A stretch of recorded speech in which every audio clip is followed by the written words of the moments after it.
Radhe Radhe. Attachment यानी कि लगाव।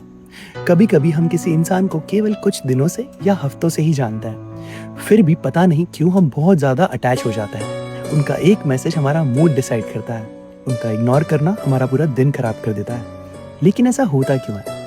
आखिर हम किसी से इतना जल्दी अटैच होते ही क्यों हैं? तो चलो आज हम इसी क्यों का जवाब समझेंगे भगवद गीता एंड न्यूरोसाइंस के सिंपल एग्जाम्पल एंड एक्सप्लेनेशन से। अध्याय 2 श्लोक 62।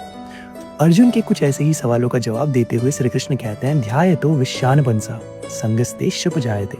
अर्थात व्यक्ति जिस चीज या इंसान के बारे में बार बार सोचता है वो धीरे धीरे उससे अटैच होने लगता है। तो यहाँ समझने वाली बात यह है कि अटैचमेंट एक दिन में होती ही नहीं, वो बार बार किसी के बारे में सोचने से बनती है एंड हाँ बढ़ती है। एंड इस पर न्यूरोसाइंस भी कुछ ऐसा ही समझाती है। जब हम किसी इंसान के साथ अच्छा समय बिताते हैं या हमें उनसे अटेंशन मिलती है तो हमारा ब्रेन डोपामीन रिलीज करता है। डोपामीन हमें अच्छा फील कराता है एंड धीरे धीरे ब्रेन उस इंसान को अपनी हैप्पीनेस का सोर्स मान लेता है एंड उससे कनेक्ट हो जाता है। इसीलिए उसका नाम देखते ही मूड अच्छा होने लगता है। आगे श्लोक 63 में श्री कृष्ण कहते हैं, संगात संजायते कामा।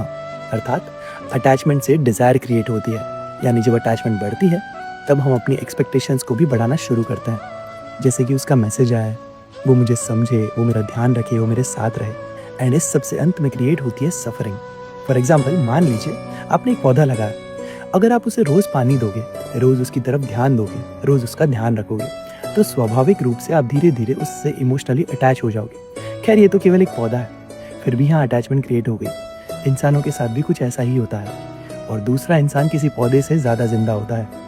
इसीलिए जहाँ आपका ध्यान बार बार जाता है वहीं आपका अटैचमेंट बढ़ने लगता है। So moral of the story, हम किसी इंसान से जल्दी अटैच नहीं होते। हम अपना ध्यान उस इंसान को बार बार देखकर अपनी केयर वहाँ इन्वेस्ट करके खुद को उससे अटैच करता है। इसीलिए कृष्ण कहते हैं कि अपने मन को संभालो, क्योंकि जहाँ मन बार बार जाएगा वहीं अटैचमेंट पैदा होगी। आज के लिए बस इतना ही। अगर वीडियो अच्छा लगा तो शेयर ज़रूर करना। 1-on-1 कॉल के लिए आप मुझे डीएम कर सकते हो। वैसे ये चैप्टर इसके कुछ छोटे से श्लोक थे। मैंने यहाँ पर पूरी एक बुक लिखी हुई है। अगर उस बुक के बारे में जानना चाहते हो तो मुझे डीएम करो बुक। मिलता है अगले वीडियो में। जय Shri Krishna. Check out profile for more.